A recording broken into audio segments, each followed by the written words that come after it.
बात होगी बंगाल सरकार को सुप्रीम कोर्ट से मिली राहत की। सीबीआई के कथित दुरुपयोग पर अर्जी का मामला, अर्जी को सुप्रीम कोर्ट ने सुनवाई योग्य माना।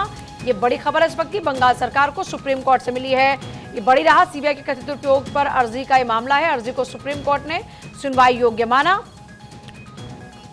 बंगाल सरकार को सुप्रीम कोर्ट से बड़ी राहत।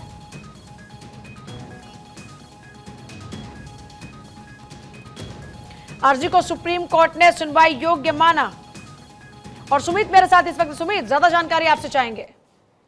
देखिए पूजा, इस पूरे मसले की अगर बात की जाए तो कहीं ना कहीं ममता सरकार को सुप्रीम कोर्ट से फौरी तौर पर राहत मिली है, क्योंकि सीबीआई के कथित दुरुपयोग का जो आरोप है वो ममता सरकार ने सुप्रीम कोर्ट में लगाया था। केंद्र सरकार पर यह आरोप लगाया था और ये कहा था कि पश्चिम बंगाल में कुछ ऐसे मामले हैं जिसमें सीबीआई जांच का जो है वो अधिकार सीबीआई को नहीं दिया गया है। राज्य सरकार के अधिकार के खिलाफ जाकर केंद्र सरकार के आदेश पर सीबीआई जांच कर रही है। इसको लेकर केंद्र सरकार के खिलाफ सीबीआई ने माफ कीजिएगा, पश्चिम बंगाल सरकार ने सुप्रीम कोर्ट में याचिका लगाई थी और याचिका पर आज सुप्रीम कोर्ट ने फैसला सुनाते हुए कहा है कि पश्चिम बंगाल यानी कि ममता सरकार की जो याचिका है वो सुनवाई योग्य है। यानी कि आगे भी अब ममता सरकार की याचिका पर सुप्रीम कोर्ट सुनवाई करेगा। 13 अगस्त को सुप्रीम कोर्ट इस पूरे मामले में मुद्दे तय करेगा कि किन मुद्दों पर सुनवाई आगे हम करेंगे। तो निश्चित तौर पर केंद्र सरकार की जो प्रारंभिक आपत्ति थी उसे सुप्रीम कोर्ट ने खारिज कर दिया है।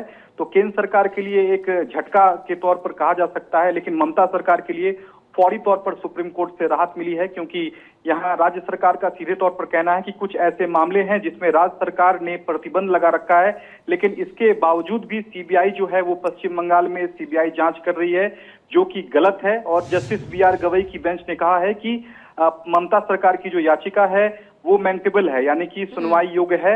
अब 13 अगस्त को इस पूरे मामले पर पश्चिम बंगाल सरकार की जो याचिका है उस पर जो सुनवाई होगी उसमें मुद्दे तय किए जाएंगे। उसके बाद आगे सुप्रीम कोर्ट ये तय करेगा कि क्या पश्चिम बंगाल सरकार के रोक के बावजूद भी सीबीआई जांच कर सकती है या नहीं। इस पर सुप्रीम कोर्ट आने वाले दिनों में फैसला देगा, लेकिन फौरी तौर पर पश्चिम बंगाल की जो सरकार की जो याचिका थी पूजा, उस पर और बड़ी बात यह है जो कि है वो आगे होगी। और बड़ी बात है कि जिन मुद्दों को लेकर पश्चिम बंगाल की सरकार पहुंची, इन्हीं मुद्दों को लेकर लगातार घेराबंदी की गई, चाहे संदेश खाली का मामला हो, चाहे राशन में करप्शन का मामला क्यों ना हो।